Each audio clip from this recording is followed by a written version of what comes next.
CNS के tumours देखते हैं। इसमें first of all dog bite के बाद पिंकस्टीन स्ट्रक्चर है, सेंट्रल न्यूरॉन है स्लाइटली अबव द न्यूक्लियस है, तो उसके अंदर रेबीज़ है। उसके बाद उन्होंने पूछा हुआ है रेबीज़ के अंदर नेगरी बॉडीज़ होती हैं।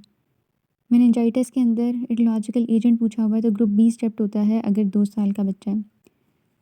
Diagnostic feature acute pyogenic meningitis का ये होता है कि ग्राम नेगेटिव बुखार आपको ग्राम स्टेन ऑफ द सीएसएफ में नज़र आ रहा होता है। लैब फाइंडिंग्स करेक्ट जो होती हैं पायोजेनिक मेनिंजाइटिस में वो सारी होती हैं एक्सेप्ट के ग्लूकोज की एलिवेशन, ग्लूकोज रिड्यूस्ड होता है पायोजेनिक में। न्यूरोडीजेनरेटिव डिजीज़ के अंदर mass effect with acute symptoms नहीं मौजूद होता as a characteristic manifestation for degenerative disease. Other some features इसके जो एक्चुअली प्रेजेंट होते हैं उसके अंदर स्पेसिफिक पैटर्न ऑफ इनहेरिटेंस होता है, लैक ऑफ स्पेसिफिक या क्यूरेटिव थेरेपीज़ होता है, loss of specific neuronal groups होता है और प्रोग्रेसिव न्यूरोलॉजिकल डेफिसिट्स हो रहे होते हैं ओवर मेनी ईयर्स। ठीक है। Alzheimer disease is common cause of dementia in elderly. Autopsy of the patient died of this disease में आपको लेवी बॉडी मिलेगी. Which of the following is most probably suffering from? Patient को क्या हुआ है?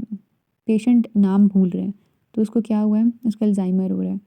Which of the following is immune mediated peripheral neuropathy?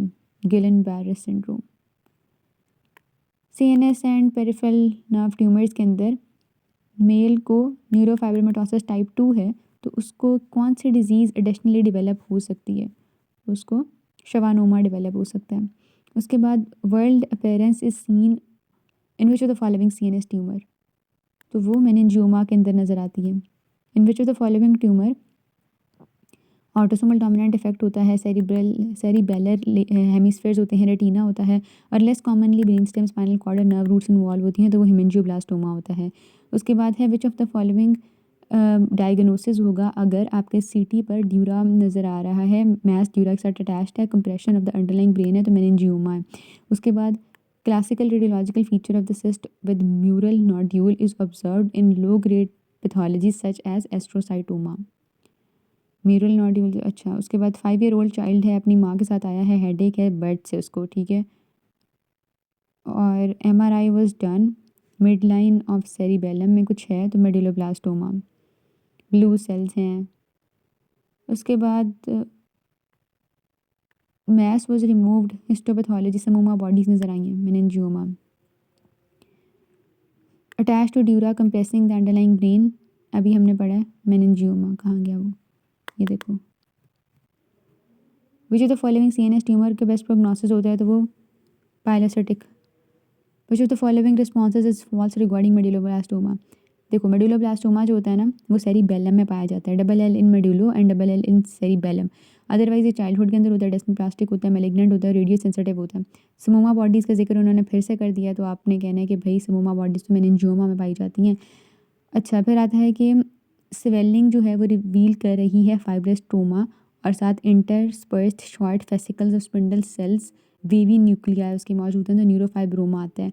ट्रांसटेंटोरियल herniation of temporal lobe of brain is most commonly seen in जब intracranial pressure ज़्यादा होता है। Which of the following tumour diagnosis होगा अगर मिड लाइन ऑफ सेरिबेलम के अंदर mass है, grey friable है, sheets of small round cells हैं, हाइपरक्रोमेटिक न्यूक्लिया है तो मेडुलोब्लास्टोमा होता है। ग्लायोब्लास्टोमा मल्टीफॉर्म कौन से ग्रेड से बिलोंग करता है तो 4-4। विच of the following is truly characteristic of meningioma, तो इसका ओरिजिन जो होता है वो रेक्नॉइड मैटर से होता है। Carries a very poor prognosis, GME.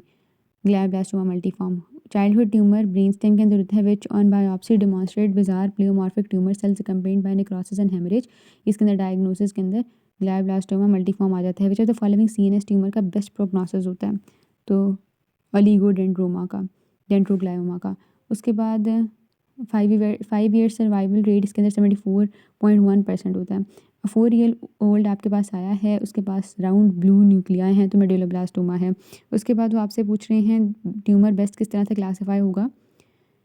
अच्छा, उन्होंने अब क्या बताया हुआ है, ग्रेड 4 से कहा हुआ है, ग्रेड 4 एस्ट्रोसाइटोमा मैलिग्नेंट ट्यूमर होता है सेंट्रल नर्वस सिस्टम का।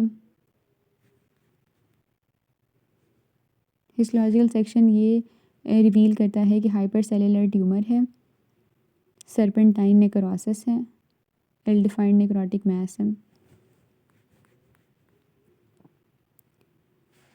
उसके बाद वर्ल्ड पैटर्न समोमा बॉडीज़ आपको किस में मिलती हैं? मैस्ट डब्ड्यूरा के साथ अटैच है तो मेनिंजियोमा है। Which of the following is not tumour of CNS? तो रेटिनोब्लास्टोमा नहीं है। Rare tumour mainly affecting children arising near the pituitary gland and compressing the other structures might be craniopharyngioma। ठीक है, कितने के practice MCQs? Which of the following herniation can occur if lumbar puncture is performed in a patient with increased intracranial pressure? Tonsillar herniation. Subarachnoid hemorrhage are due to trauma and due to Berry aneurysm. Pathognomic feature of progressive multifocal leukoencephalopathy is the oligodendrocytes in areas of demyelination which have a dash appearance of their nuclei due to infection with viral particles. Ground glass। ठीक है, progressive multifocal ल्यूकोएनकेफलोपैथी के अंदर ground glass होता है। Spinal cord is most common site of ependymoma in adults. Which of the following primaries can metastasize to brain to cause secondary tumour growth? तो वो lung cancer and choriocarcinoma होता है। Young age ataxia भी है तो medulloblastoma होगा। Necrosis MVP ग्लायोब्लास्टोमा। रोजेंटल fibre रोजेंथल होता है आई गेस पाइलोसिटिक।